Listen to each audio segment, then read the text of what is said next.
sliders. Today I'm here with Krystal Hamner from Michael D. Hamner Architects.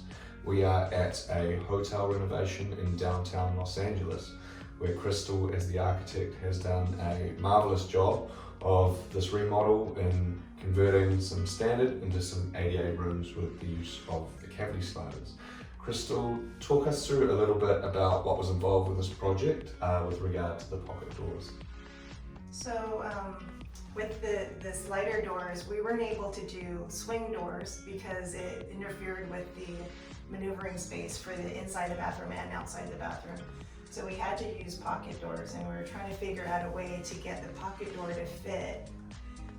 First of all, we had limited space to do the pocket, and we had to custom cut the pocket door so we could remain 4 inches, which is part of the code, so that you can get your fingers into the... Awesome. So the actual pocket basket, to reinforce what Krystal's saying, has been cut short so that the door itself hits the back stud while still leaving us, more than our 4.5 inches of clearance, so that we have got enough clearance for ADA guidelines. Right. So.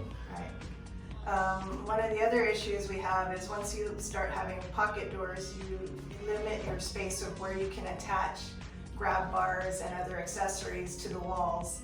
And so that became like a really big problem because we had nowhere that was accessible to put the towel bar. There you go. So what we ended up doing was contacting you to see if we could get more of, what do you call that part? The slats, the horizontal slats. The horizontal slats, and we ordered more horizontal slats so that we could insert them into the location where we wanted to have the towel bars. There you go. So the horizontal slats are adjustable in terms of their height, and as you can see, they've been used as a structural reinforcement for this towel bar. It's got about 10 pounds of towels on there, so you can see it's really doing its job. In terms of the maneuverability for ADA rooms, that's really important. So to double down on what Krystal is referencing there, in a wheelchair, maneuverability with a swinging opening is really tough to actually navigate. Whereas with a pocket door, if you're in a wheelchair, simply moving it to the side before you move through the doorway makes for a far more functional entry and exit. So the other thing that you'll see is Krystal has used the ADA lever with our cavity sliders pocket frame. It's got the soft close function on here as well. We'll lock that in place. And we've got soft close into the pocket. Done a marvelous job in terms of jam details and everything, so it's looking really slick. Do you want to note how you've tackled the closing jam, Krystal? Yeah, so one of the other problems that we had is the latch system.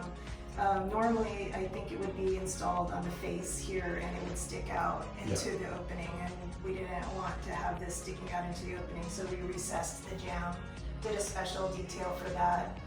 So that we could still get the 3/4 inch that goes all the way around, but then recess the center part so that it could still latch.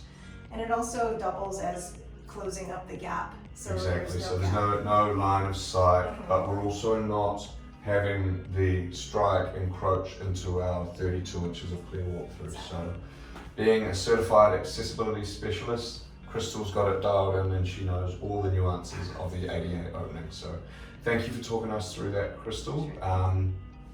That's fantastic. Thank you. Thank you. Alrighty guys, that's me, I'm off. Thanks for watching today. Like and subscribe. See you soon. Cheers.